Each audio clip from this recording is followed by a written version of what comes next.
Assalamualaikum warahmatullahi wabarakatuh.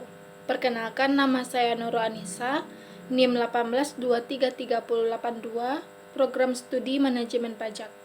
Di sini saya akan menjelaskan tentang etika dalam perusahaan global dan pasar bebas. Yang pertama yaitu kode etik dalam perusahaan global. Ikhtisar kode etik global berpegang pada standar bisnis yang sangat penting dan perilaku profesional. Reputasi kita sebagai perusahaan yang beretika dan saling menghargai yang dapat digunakan untuk berbisnis merupakan keunggulan bersaing yang sangat penting. Merupakan tanggung jawab dan komitmen kita untuk memastikan keberhasilan jangka panjang perusahaan. Demi kepentingan para pelanggan, pemasok, pemegang saham, karyawan, dan lingkungan sekitar lokasi perusahaan, keberhasilan tergantung pada kemampuan dalam mengambil keputusan yang selaras dengan nilai-nilai yang berlaku.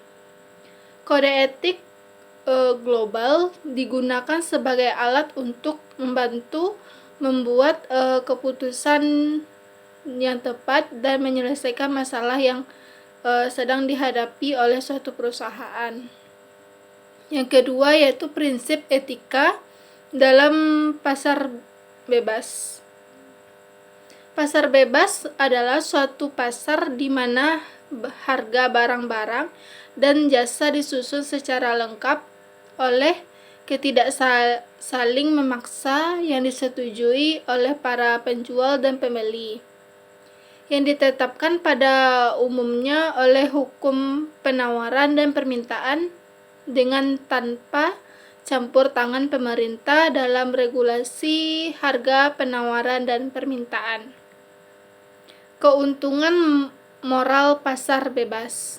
Yang pertama yaitu sistem ekonomi pasar bebas menjamin keadilan melalui jaminan perlakuan yang sama dan fair bagi seluruh pelaku ekonomi. Yang kedua, ada aturan yang jelas dan fair dan itu merupakan sikap yang etis. Aturan ini berlaku jika secara fair, transparan, konsekuen, dan objektif. Yang ketiga, pasar memberikan peluang yang optimal kepada persaingan bebas yang sehat. Yang keempat, dari segi pemetaan ekonomi, pada tingkat pertama, ekonomi pasar jauh lebih mampu menjamin pertumbuhan ekonomi. Yang kelima, pasar juga memberikan peluang yang optimal bagi terwujudnya kebebasan manusia. Poin yang ketiga yaitu globalisasi dan pasar bebas. Globalisasi atau pasar bebas merupakan suatu fakta yang harus dihadapi oleh seluruh negara di dunia. Dengan adanya pasar bebas, berbagai hambatan terhadap kegiatan-kegiatan bisnis dihapuskan atau dikurangi. Baik itu hambatan tarif maupun non-tarif.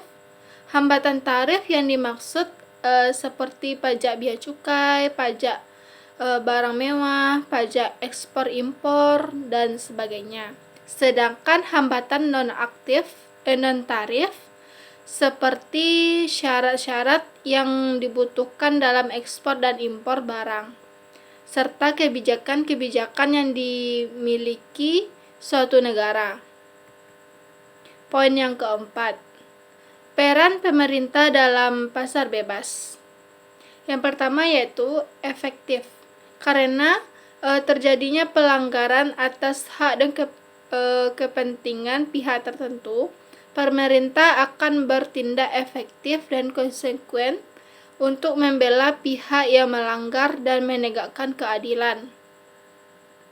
Yang kedua, selanjutnya minimal, karena sejauh pasar berfungsi dengan baik dan fair, maka pemerintah tidak terlalu banyak ikut campur. Maka siapa saja yang melanggar aturan main akan bertindak secara konsekuen. Siapa saja yang dirugikan dan kepentingannya akan dibela dan dilindungi oleh pemerintah, terbebas dari status sosial dan ekonomi. Yang kelima yaitu perpajakan pada perusahaan global.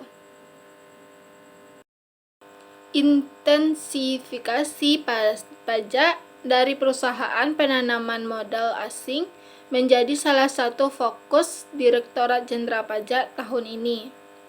Jaringan perusahaan penanaman modal asing yang ada di berbagai negara memungkinkan terjadinya upaya penghindaran pajak, khususnya Uni Eropa.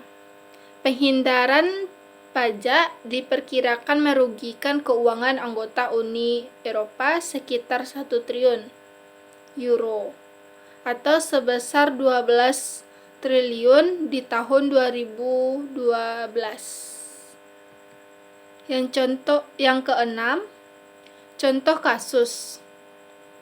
Di sini kasus yang terdapat pada etika perusahaan global dan pasar bebas yaitu kasus Indomie, yang mana kasus Indomie ini yang mendapatkan larangan untuk beredar di Taiwan karena disebut mengandung bahan pengawet yang berbahaya bagi manusia dan ditarik dari peredaran.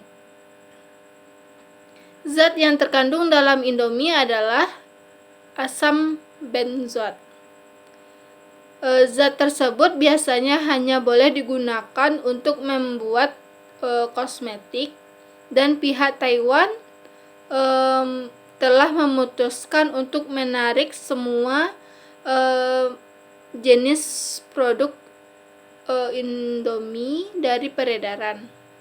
Begitupun dengan Hong Kong juga menarik di beberapa supermarket terkenal untuk sementara tidak memasarkan produk Indomie. Baiklah, hanya itu yang dapat saya jelaskan tentang etika dalam perusahaan global dan pasar bebas. Assalamualaikum warahmatullahi wabarakatuh.